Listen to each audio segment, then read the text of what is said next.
Okay, welcome back, boys and girls. We're going to continue with Magician's Nephew, Chapter 2 today. Diggory and his uncle. It was so sudden and so horribly unlike anything that had ever happened to Diggory, even in a nightmare, that he let out a scream. Instantly, Uncle Andrew's hand was over his mouth. "None of that," he hissed at Diggory's ear. "If you start making a noise, your mother will hear it. And you know what a fright might do to her." As Diggory said afterwards, the horrible meanness of getting at a chap like that way almost made him sick. But of course he didn't scream again. "That's better," said Uncle Andrew. "Perhaps you couldn't help it.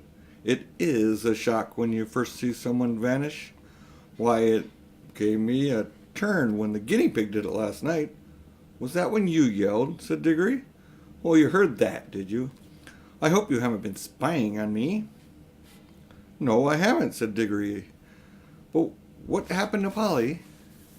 "Congratulate me, my dear boy," said Uncle Andrew, rubbing his hands. "My experiment has succeeded. The little girl's gone, vanished, right out of the world." "What have you done to her?" "I sent her to another place." "What do you mean?" asked Diggory. Uncle Andrew sat down and said, "Well, I'll tell you all about it. Have you heard of the old legends of Mrs. Nephew?" "Wasn't she a great aunt or something?" said Diggory. "Not exactly," said Uncle Andrew. "She was my godmother. That's her there on the wall." Diggory looked and saw a faded photograph. It showed the face of an old woman in a bonnet, and he could now remember that he had once seen a photo of the same face in an old drawer at home in the country. He had asked his mother who it was, and his mother had not seemed to want to talk about the subject much. It was not at all a nice face, Diggory thought, though of course with those early photographs one could never really tell. Wasn't there something wrong about her, Uncle Andrew?" he said. "Well," said Uncle Andrew, with a chuckle, "it depends on what you call wrong. People are so narrow-minded. She certainly got very queer in later life, did very unwise things. That's why they shut her up." "In an asylum, you mean?" "Oh, no," said Uncle Andrew in a shocked voice. "Nothing of that sort, only in prison." "I say," said Diggory. "What had she done?" Poor woman," said Uncle Andrew. "She had been very unwise. There was a good many different things. We needn't get into all of that. She was always very kind to me. But look here, what was all this got to do with Polly? I do wish you'd—" "All in good time, my boy," said Uncle Andrew. "They let old Miss Nephew out before she died, and I was one of the very few people whom she would allow to see her in her last illness. She had got to dislike ordinary, ignorant people, you understand. I do myself. But she and I were interested in the same sort of things. It was only a few days before her death that she told me to go out to an old bureau in her old house and open a secret drawer and bring her a little box that I would find there. The moment I picked up that box, I could tell by the prickling in my fingers that I had held some great secret in my hands. She gave it to me and made me promise that as soon as she was dead, I would burn it unopened with certain ceremonies. That promise I did not keep." "Well, then, that's very jolly rotten of you," said Diggory. "Rotten?" said Uncle Andrew in a puzzled look. "Oh, I see. You mean that little boys ought to keep their promises. Very true. Most right and proper, I'm sure. And I'm very glad that you have been taught to do it. But of course you must understand that rules of that sort, however excellent they may be for little boys, and servants, and women, and even people in general, can't possibly be expected to apply to profound students and great thinkers and sages. No, Diggory, men like me who possess hidden wisdom are freed from common rules, just as we are cut off from common pleasures. Ours, my boy, is a high and lonely destiny." As he said this, he sighed and looked so grave and noble and mysterious that for a second Diggory really thought he was saying something rather fine. But then he remembered that ugly look he had seen on his uncle's face the moment before Polly vanished, and all at once he saw through Uncle Andrew's grand words. All it means, he said to himself, is that he thinks he can do anything he likes and to get anything he wants. Of course, said Uncle Andrew, I didn't dare to open the box for a long time, for I knew it might contain something highly dangerous, for my godmother was a very remarkable woman. The truth is, she was one of the last mortals in this country who had fairy blood in her. She said there had been two others in her time. One was a duchess, and the other was a charwoman. In fact, Diggory, you are now talking to the last man, possibly, who really had a fairy godmother. There, that'll be something for you to remember when you are an old man yourself. I'll bet she was a bad fairy, thought Diggory, and added out loud, but what about Polly? How do you harp on that, said Uncle Andrew, as if that was what mattered. My first task was, of course, to study the box inside. It was very ancient, and I knew enough, even then, to know that it wasn't Greek, or old Egyptian, or Babylonian, or Hittite, or Chinese. It was older than any of those nations. Ah, that was a great day when I at last found the truth. The box was Atlantean. It came from the lost island of Atlantis. That meant that it was centuries older than any of the Stone Age things they dig up in Europe. And it wasn't a rough, crude thing like them either. For in the very dawn of time, Atlantis was already a great city with palaces and temples and learned men. He paused for a moment as if he expected Diggory to say something. But Diggory was disliking his uncle more and more every minute, so he said nothing. Meanwhile, continued Uncle Andrew, I was learning a good deal in other ways. It wouldn't be proper to explain them to a child, about magic in general. That meant that I came to have a fair idea what sort of things might be in the box. By various tests, I narrowed down the possibilities. I had to get to know some devilish queer people and go through some very disagreeable experiences. That was what turned my head gray. One doesn't become a magician for nothing. My health broke down in the end, but I got better, and at last I actually knew. Although there was not really the least chance of anyone overhearing them, he leaned forward and almost whispered as he said, the Atlantean box contains something that had been brought from another world when our world was just beginning. What? Said Diggory, who was now interested in spite of himself. Only dust, said Uncle Andrew. Fine, dry dust. Nothing much to look at. Not much to show for a lifetime of toil, you might say. Ah, but when I look at that dust, I took jolly good care not to touch it, and thought that every grain had once been in another world. I don't mean another planet, you know. They're part of our world, and you could get to them if you went far enough. But a really other world, another nature, another universe, somewhere where you could never reach even if you traveled through the space of this universe forever and ever. A world that could be reached only by magic. Well, here Uncle Andrew rubbed his hands till his knuckles cracked like fireworks.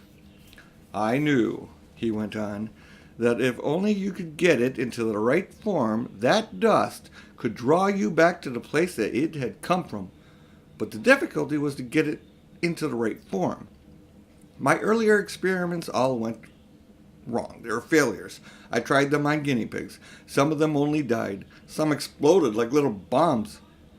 It was a jolly cruel thing to do, said Diggory, who had once had a guinea pig of his own. How do you keep on getting off the point, said Uncle Andrew. That's what creatures were there for. I bought them for myself. Let me see, where was I? Ah, yes. At last I succeeded in making the rings, the yellow rings. But now a new difficulty arose. I was pretty sure now that a yellow ring would send any creature that touched it into the other place. Well, what would be the good of that if I couldn't get them to come back and tell me what they had found there? And what about them? Said Diggory. A nice mess they'd be in if they couldn't get back. You will keep on looking at everything from the wrong point of view, said Uncle Andrew with a look of impatience. Can't you understand that the thing is a great experiment? The whole point of sending anyone into the other place is that I want to find out what it's like. Well, why didn't you go yourself then? Diggory had hardly ever seen anyone look so surprised and offended as his uncle did at this very simple question. Me? Me? The boy must be mad. And mad at my time of life and in my state of health to risk the shock and the dangers of being flung suddenly into a different universe? I never heard anything so preposterous in my life. Do you realize what you're saying? Think of what another world means. You might mean anything. Anything. And I suppose you sent Polly into it then, said Diggory. His cheeks were flaming with anger now. And all I can say, he added, even if you are my uncle, is that you behaved like a coward, sending a girl to a place that you're afraid to go yourself. Silence, sir, said Uncle Andrew, bringing his hand down on the table. I will not be talked to like that by a little dirty schoolboy. You don't understand. I am the great scholar, the magician, the adept who is doing the experiment. Of course I needed subjects to do it on. Bless my soul, you'll be telling me next that I ought to have asked the guinea pig's permission before I use them. No great wisdom can be reached without sacrifice, but the idea of my going myself is ridiculous. It's like asking a general to fight as a common soldier. Supposing I got killed, what would become of my life's work? Oh, do stop jawing, said Diggory. Are you going to bring Polly back? I was going to tell you when you were so rudely interrupted me, said Uncle Andrew, that I did at last find out a way of doing the return journey. The green rings draw you back. But Polly hasn't got a green ring. No, said Uncle Andrew with a cruel smile. Then she can't get back, shouted Diggory. And that's exactly the same as if you murdered her. She can get back, Uncle Andrew said, if someone else will go after her wearing a yellow ring himself and taking 2 green rings, one to bring himself back and one to bring her back. And now, of course, Diggory saw the trap in which he was caught, and he stared at Uncle Andrew, saying nothing, with his mouth wide open. His cheeks had gone very pale. Here's a picture of Uncle Andrew staring there, I suppose, giving us the preposterous notion that he should ever be put in danger. I hope, said Uncle Andrew presently in a high and mighty voice, just as if he were a perfect uncle who had given one handsome tip and some good advice. I hope, Diggory, that you are not given to showing the white feather. I should be very sorry to think that anyone of our family had not enough honor and chivalry to go to the aid of a lady in distress. Oh, shut up, said Diggory. If you had any honor and all that, you'd be going yourself. But I know you won't. All right, I see I've got to go. But you are a beast. I suppose you planned this whole thing so that she'd go without knowing it, and then I'd have to go after her. Of course, said Uncle Andrew with his hateful smile. Very well, I'll go. But there's one thing I jolly well mean to say first. If I didn't believe in magic, that I didn't believe in magic till today. I see now it's real. Well, if it is, I suppose all the old fairy tales are more or less true, and you're simply a wicked, cruel magician like the ones in the stories. Well, I've never read a story in which people of that sort weren't paid out in the end, and I bet you will be, and they'll serve you right. Of all the things Diggory had said, this was the first that really went home. Uncle Andrew started, and there came over his face a look of such horror that, beast though he was, you could almost feel sorry for him. But a second later, he smoothed it all out and it went away, and he said with a rather forced laugh, Well, I suppose there is a natural thing for a child to think, brought up among women as you've been. Old wives' tales, eh? I don't think you need worry about my danger, Diggory. Wouldn't it be better to worry about the danger of your little friend? She's been gone some time. If there are dangers over there, well, it would be a pity to arrive a moment too late." "A lot you care," said Diggory fiercely. "But I am sick of all this jaw. What have I got to do?" "You really must learn to control that temper of yours, my boy," said Uncle Andrew coolly. "Otherwise, you grow up to be just like your Aunt Letty. Now, attend to me." He got up, put on a pair of gloves, and walked over to the tray that contained the rings. "They only work," he said, "if they are actually touching your skin. Wearing gloves, I can pick them up, like this, and nothing happens. If you carried one in your pocket, nothing would happen. But of course, you'd have to be careful not to put your hand in your pocket and touch it by accident. The moment you touch a yellow ring, you vanish out of this world. When you are in the other place, I expect, of course, this hasn't been tested yet, but I expect that the moment you touch a green ring, you vanish out of that, and I expect you reappear here, in this. Now, I take these two greens and drop them into your right hand pocket. Remember very carefully which pocket the green ones are in. G for green and R for right. GR, you see, which are the very first letters of green. One for you and one for the little girl. And now you pick up a yellow one for yourself. I should put it on your finger. If I were you, there'll be less chance of dropping it." Diggory had almost picked up the yellow ring when he suddenly checked himself. "Look here," he said. "What about Mother? Suppose she asks where I am?" "The sooner you go, the sooner you'll be back," said Uncle Andrew cheerfully. "But you don't really know whether I can come back." Uncle Andrew shrugged his shoulders, walked across to the door, unlocked it, threw it open, and said, "Oh, very well then. Just as you please. Go down and have your dinner. Leave the little girl to be eaten by wild animals, or drowned, or starved, or otherworld, or lost there for good. And if that's what you prefer, it's all one and the same to me. Perhaps before tea time you'll better drop in on Mrs. Plummer and explain that she'll never see her daughter again, because you were too afraid to put on a ring."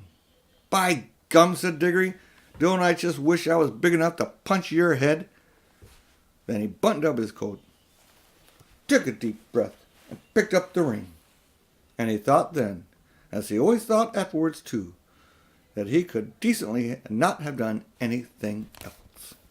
And thus ends Chapter 2 of The Magician's Nephew. Thanks for listening. Fair winds, following seas. Until next time.